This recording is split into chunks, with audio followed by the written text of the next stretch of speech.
A crazy misunderstanding. That's how one area leader describes the Winnebago County Board's recent decision to increase pay for elected officials and future board members. Others say serving is an honor and they don't need a stipend to do it. Alyssa Kelly sat down with county board members to sort through the controversy surrounding the vote. It's a privilege to be able to represent people. I also view this as a privilege and an honor to serve the taxpayers. Every 2 years, the Winnebago County Board revisits salaries for its elected leaders, positions like the county clerk, sheriff, and coroner.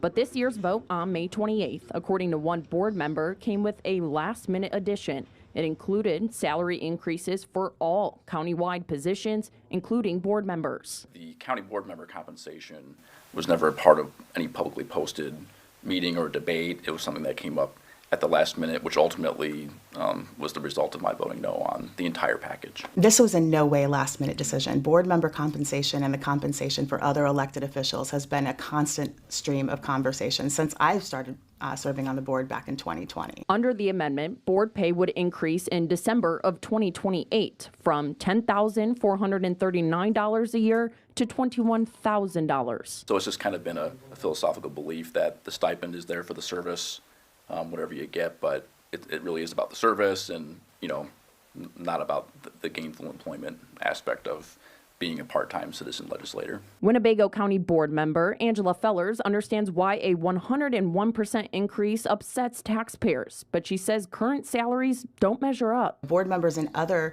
counties that have similar populations make significantly more than what the current board does.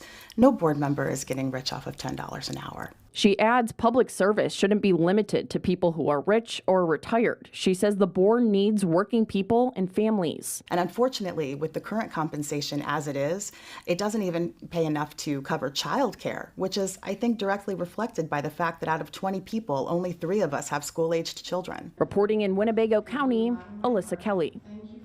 The pay increase for board members does not apply to any current board member. For someone to be a beneficiary of the larger compensation, they will have to be reelected into their offices.